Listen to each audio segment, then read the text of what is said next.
A single typo cost $440 million in 45 minutes. It sounds like the plot of a thriller, a tiny mistake, a rushed night, a blind click, and yet it really happened. Not in a smoky back room with suspicious characters, but inside one of Wall Street's most powerful trading firms. The villain wasn't a person with a gun. It was a single line of code, deployed into a live trading environment, and left to run without the brakes anyone thought were still there. To understand how that one line of code did so much damage, you need to see how modern markets actually work. Today's stock exchanges are not places where buyers and sellers meet and shake hands.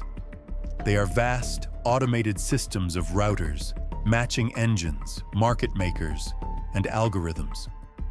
Orders travel at the speed of light across fiber-optic cables and microwave links.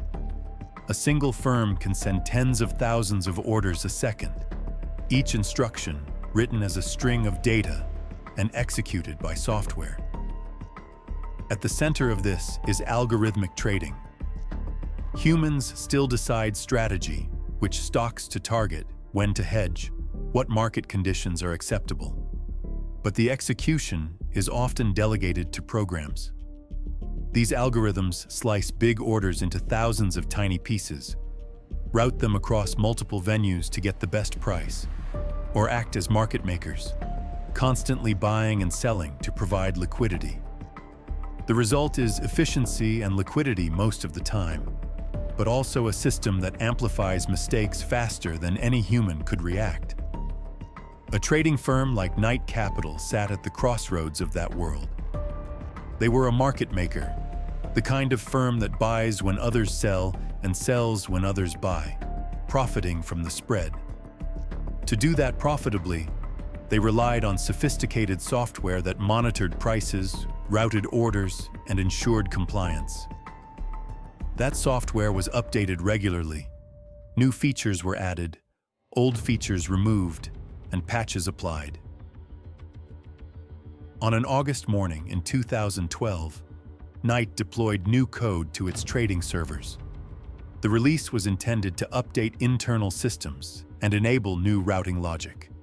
But the deployment process was hurried and uneven.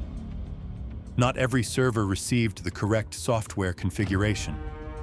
One or more hosts retained legacy functions, code paths that were supposed to be retired, and the new release inadvertently reactivated them. Among those legacy functions was a fallback routine that generated erroneous buy orders under certain market conditions.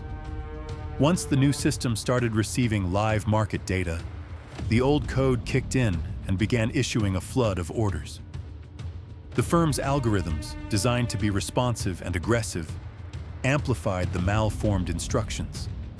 Stocks that normally traded in modest volumes suddenly saw thousands of rapid-fire buys and sells, driving prices wildly off their fair value. Within minutes, the firm's systems were sending tens of millions of dollars in unintended trades. The markets responded, exchanges canceled trades, other algorithms reacted, liquidity evaporated for a time, and spreads blew out. The trading desks attempted to shut systems down, but the pace and volume made it difficult to stop the bleeding. By the time engineers isolated the rogue processes and killed them, Knight had accumulated losses that wiped out its equity. In 45 minutes, $440 million had vanished. The failure had multiple causes stacked on top of each other: rushed deployment practices, inadequate testing of the updated software under realistic market conditions, and a lack of robust fail-safes that could isolate and stop errant behavior automatically. When automation runs at the speed of markets, human intervention is often too slow. That means the responsibility for safety has to be baked into the software itself. Knight's disaster exposed a market truth. Automation without layered safety is not innovation, it's a liability. Humans can make typos, but systems amplify them. This isn't a problem unique to trading firms. As more industries adopt algorithmic control, from energy grid management to airline scheduling, from supply chain automation to hospital record systems, the risk grows that a single coding mistake will cascade into physical damage. The Knight Capital story is a high-profile example in finance, but the underlying pattern repeats: an assumption that existing safeguards are sufficient, combined with a belief that speed trumps exhaustive prevention. So what lessons should engineers, managers, and regulators take from stories like Knight Capital? First, treat deployment like the most dangerous operation your company performs. Not because every release will go wrong, but because some will, and when they do, the consequences are disproportionate.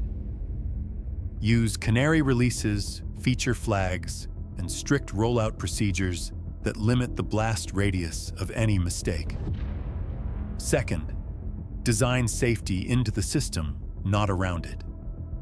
That means automated throttles, real-time anomaly detection tuned to detect not just volume spikes, but behavioral anomalies, and hard cutoffs that stop execution when trades exceed predefined risk tolerances. Fail-safes should not require human permission. They should act autonomously to protect the broader market. Third, incorporate human-centered testing. Simulate outages, latency spikes, and adversarial conditions. Run game day exercises where engineers intentionally inject faults to test recovery. The goal is not to prove that software works in ideal conditions. It is to prove that the system degrades gracefully when things go wrong. Fourth, foster a culture that values caution over speed. Business incentives often reward being first. Regulators and boards need to balance that pressure with oversight and governance that prioritize systemic stability. The cost of being first should never be the solvency of your firm or the integrity of the markets. Knight Capital's $440 million mistake was dramatic, sudden, and public. That made it a cautionary tale other firms could see and learn from. But for every public disaster, there are dozens of near misses and quiet recoveries that never make headlines. This is Data Heist, the dark side of data. Subscribe for more digital heists from the dark side of our connected world.